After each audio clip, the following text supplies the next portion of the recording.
Hi everyone, my name is Chrissy Kortenhoeven.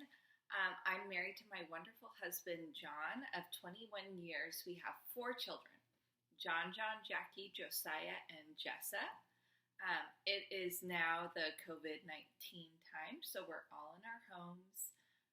I've been praying for our community and for everybody out there, just that God would bring healing to this land and that we would all just really think about our lives and really recognize that there is a God and He loves you. He loves you so very much.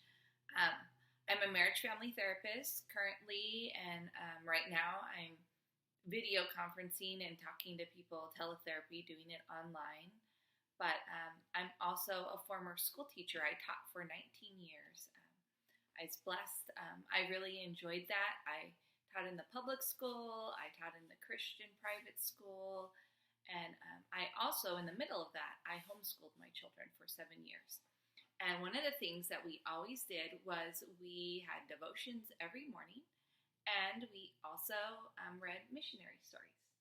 So I have a couple right here, but they were wonderful stories, and they talked about individuals who listened to God's calling. I have a bunch more. And I would read a chapter every day. And then when I was a teacher in the Christian school, I would read them to my second graders. I also taught middle schoolers, taught a lot of different ages, but I read these to my second graders. And they love them too. They're very inspirational. So I thought that if you had children, or if you're just going about the house, doing your duties, but you want to hear something that's really uplifting, and to see how God works. When we're weak, God is strong, and that He will use you, or He'll use anybody that just has a heart and says, "Here I am, God, send me." So the story that I'm going to start is called Amy Carmichael. And so we're going to learn about her, and just sit back and enjoy story time. I'm creating a YouTube channel, so this is my first one. And it is called Storytime with Chrissy Kortenhoeven. So nice to meet you. And I hope that you have a blessed day and that you're keeping safe and you're knowing that God is with you. I got to put on my reading glasses now. Okay. So here's a picture in East India and South India, because that's where she is going to go, or we're going to find out about her. So chapter 1 is called Swinging in the Rain. Waves smashed across the bow of the SS Yokohama Maru, sending sheets of water racing back across the deck. None of the passengers aboard noticed. They were too sick to care. Most were gathered in the ship's saloon, too scared to stay below deck as the ship shuddered and rolled violently from side to side.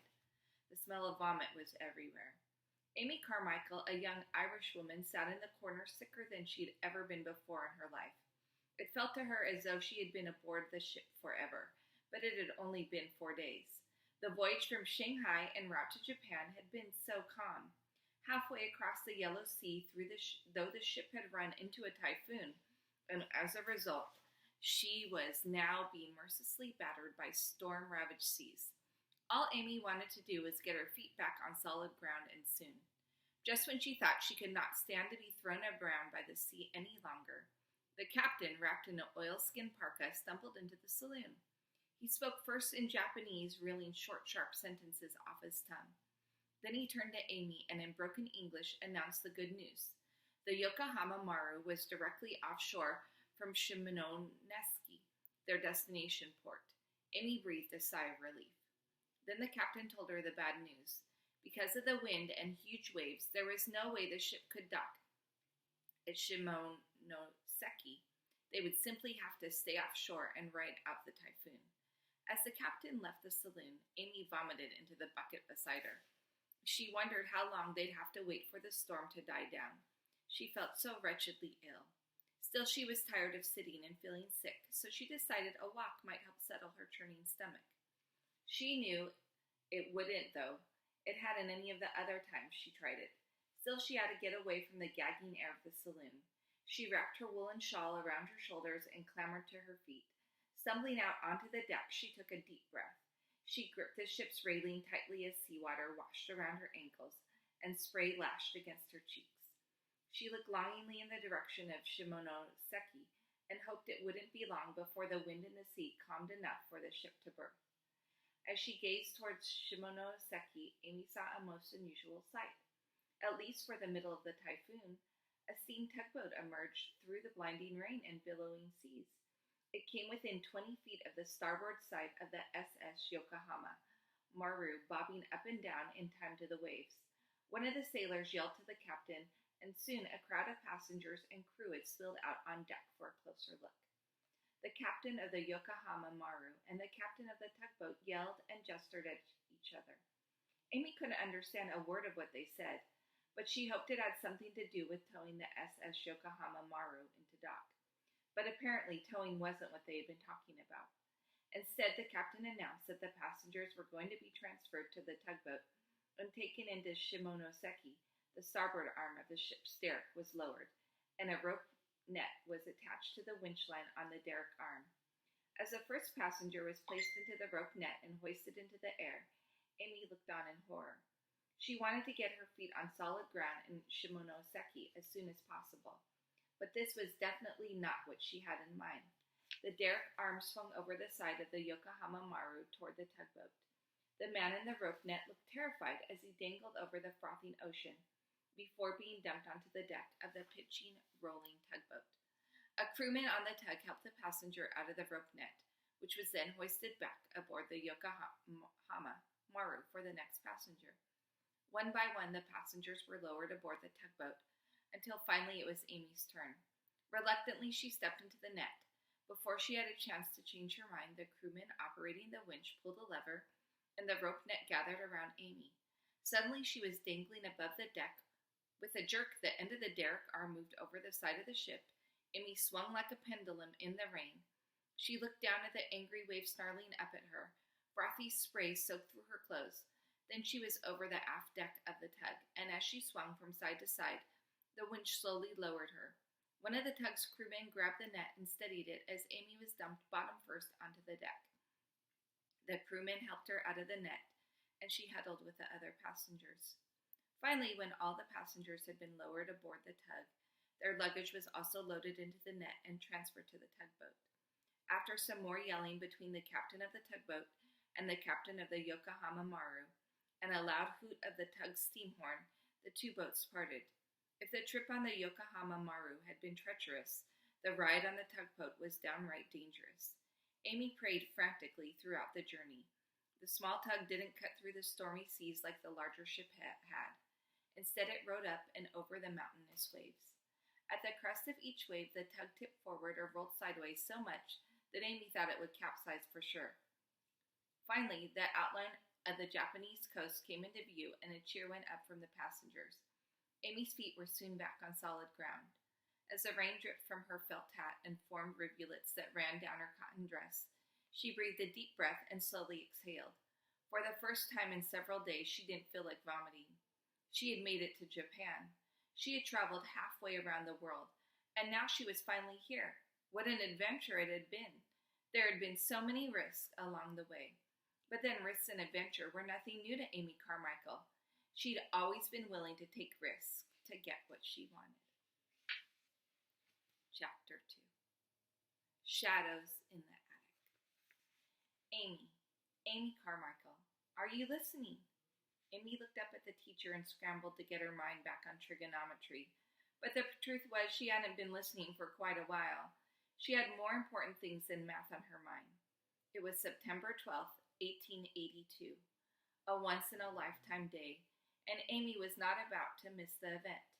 How cruel had it been of the astronomy teacher to tell his students all about the Great September Comet, when he knew none of the girls at Marlborough House boarding school would be allowed to stay up to watch it.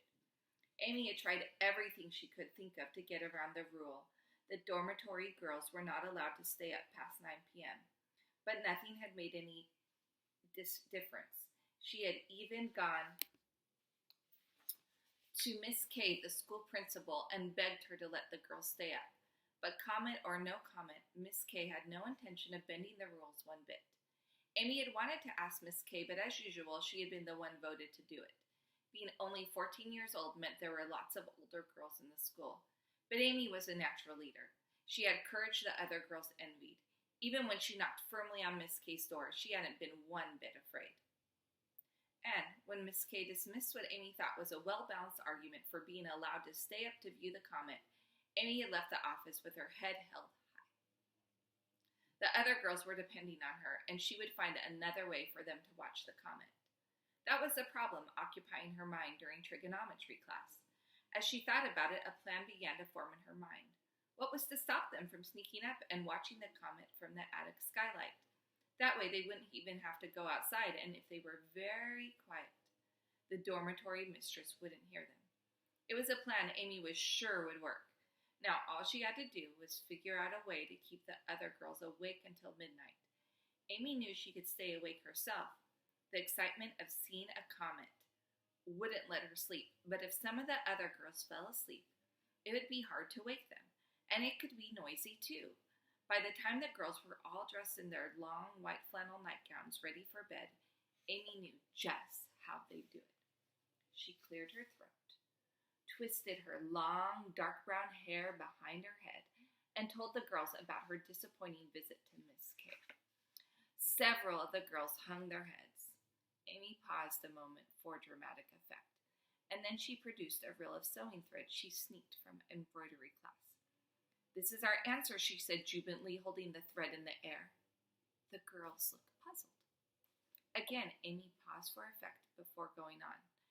"Everyone will get a long piece of thread. After the lamps are blown out, you'll tie one end of it to your big toe." A ripple of giggles flowed from the girls. Amy continued, "After you've tied the thread to your big toe, creep over to me and give me the other end and go back to bed. I'll hold the other end of all the pieces of thread and tug on them every so often to keep you all awake.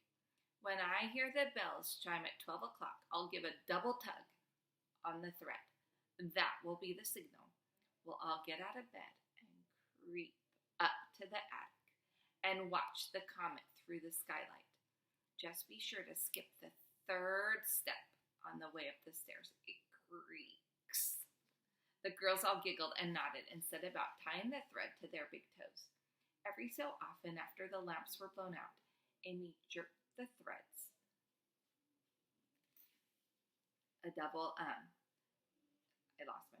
Amy jerked the threads to keep everyone awake. Finally, the clock struck 12, and Amy gave the threads a double tug. The girls all sat up straight in bed and untied the thread from their big toes. Quietly, they formed a line by the door. They did this without even thinking, because everywhere they went at boarding school, from chapel to dinner, they walked into a line. They filed out the door, past the dormitory mistress's room, and up the stairs. Each girl stepped carefully over the third step. They all glided up to the attic like a silent row of ghosts. With great care, Amy turned the brass knob on the huge oak door at the top of the stairs. The knob didn't squeak. Amy slowly pushed the door open and motioned the girls to go in. Once the door was shut behind them, the girls gathered in silence under the skylight. As her eyes adjusted to the dim moonlight that spilled into the attic, through the skylight, Amy had an odd feeling. She looked around. The attic was filled with shapes. There were the shapes of old furniture and piles of books, but there were some other shapes too clustered in the corner.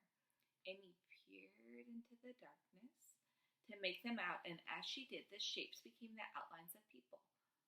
Then, dreads of dreads, they became the shape of Miss K and 3 other teachers.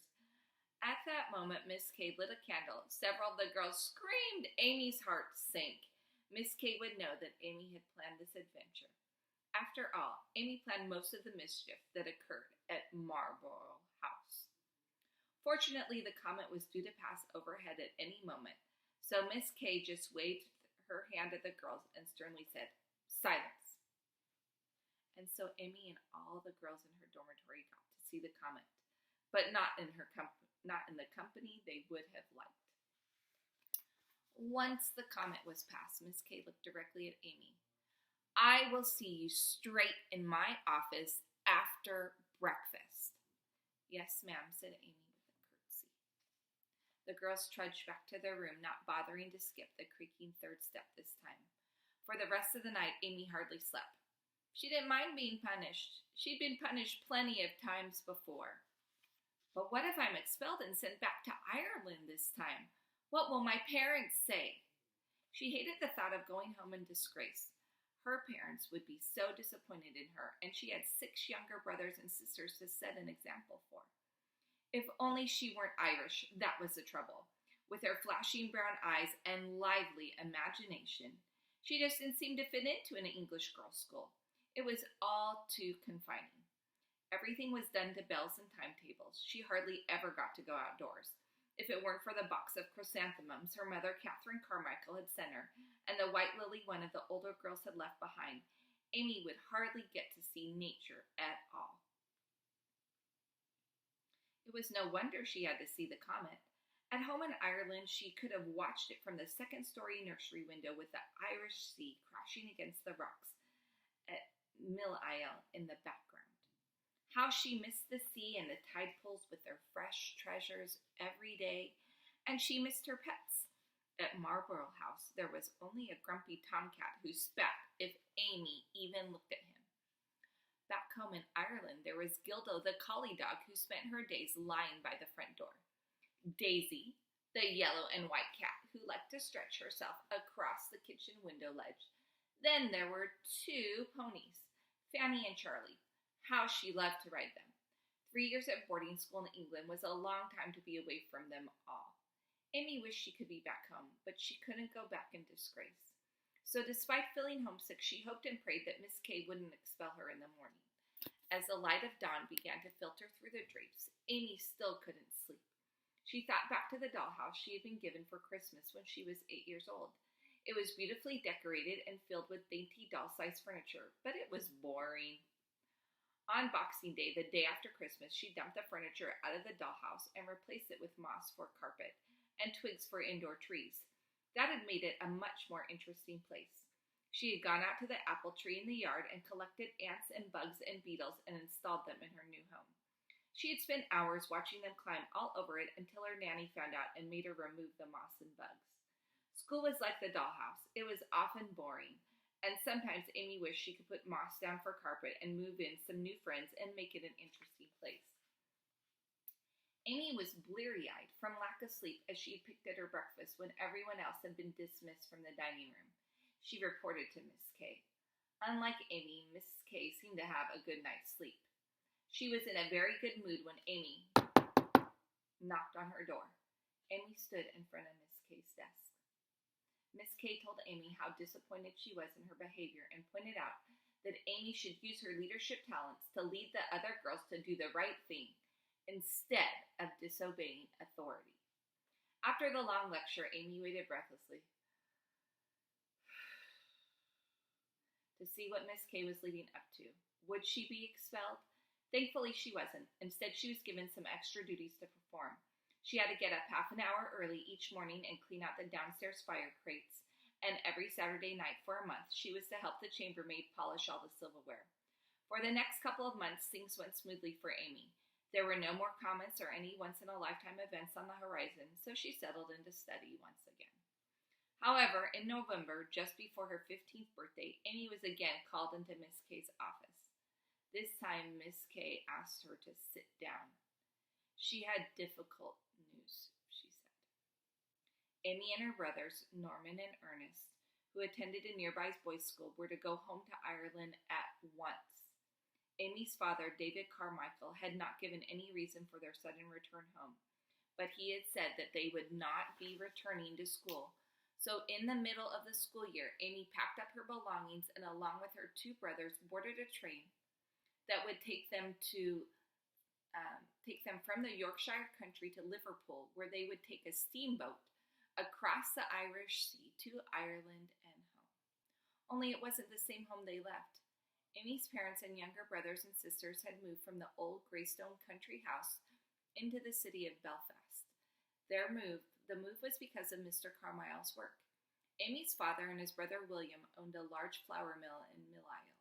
The mill had been in the family for more than 100 years, but the two brothers had kept it as up to date as they possibly could. It was the first mill in the area to have new rollers to grind the wheat, and it was steam-powered. It even had gas lighting. The Carmichael brothers had decided to open another mill nearer Belfast, so the family had moved into a house in College Gardens, while the oldest three children were away at boarding school. But things weren't going as well as planned. For the first time in 100 years, the Carmichael's flour mills were losing money. It didn't matter how efficiently the brothers ran the two mills. The problem was not the mills, it was new fast steamships. The wheat used in the mills to make the flour came from America. It was shipped to Liverpool, England, and then sent on to Ireland. Once in Ireland, the Carmichael mills would grind it into flour, which was sold in Ireland and England.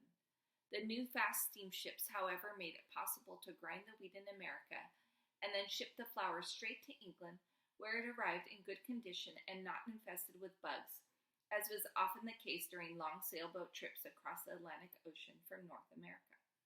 This meant that the Irish mills were having to produce their flour more and more cheaply to compete with American flour, until they were making hardly any profit at all.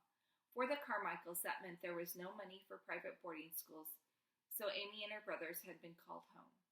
Amy, though, continued to study music, painting, and singing at a private finishing school in Belfast, which suited her fine. She was glad the whole family was together again. In many ways, Marlborough House had been a lonely place for her. But she never was alone at home, not with 6 brothers and sisters and Uncle William's 5 children who seemed to visit a lot. There were always enough children around the house to organize into teams. Amy also liked being in the city. She was allowed to explore Belfast on her own. She loved to walk around and look at the huge 5-story brick buildings that made up most of the city and stand by the side of the road and watch the horse-drawn trams go by. One day, after she had been out exploring, Amy walked into the drawing room while her mother and father were having a serious conversation. Her mother looked as if she was about to cry, and her father was shrugging his shoulders and saying, "What can I do? What can I do?" Amy backed out of the room, not wanting to disturb her parents' privacy. Soon enough, though, she found out what they had been talking about. On top of the money problems created by cheap American flour, Mr. Carmichael had loaned 1,000 pounds to a friend to help him get back on his feet after some financial difficulties. But the friend had lost Mr. Carmichael's money, and Mr. Carmichael would not send his friend into bankruptcy by demanding it back. As a result, there wasn't enough money for Amy to continue attending the finishing school. Instead, she began tutoring the younger children at home. Mr. Carmichael worried continually about money. He spent hours thinking about how he could have done things differently. He worried so much that his health began to suffer. And in April 1885, he came down with pneumonia. Amy, now 17 years old, nursed him day and night, but he did not recover like a man of 53 ought to have, and within several weeks, he was dead. Everything changed for Amy the day her father died. She was suddenly pushed into adulthood. As the oldest daughter, new responsibilities fell to her. It would be her job to care for the younger children, and to stretch out as far as possible what money her father had left. She also helped her mother with the care and cleaning of the house. There was no paying for servants to do those chores anymore. Despite it all, Amy didn't waste time feeling sorry for herself. She had a job to do, and her mother and brothers and sisters were depending on her. If it meant she would spend the next 10 years taking care of her younger siblings, that is what she would do, and she would make it as much fun as she possibly could.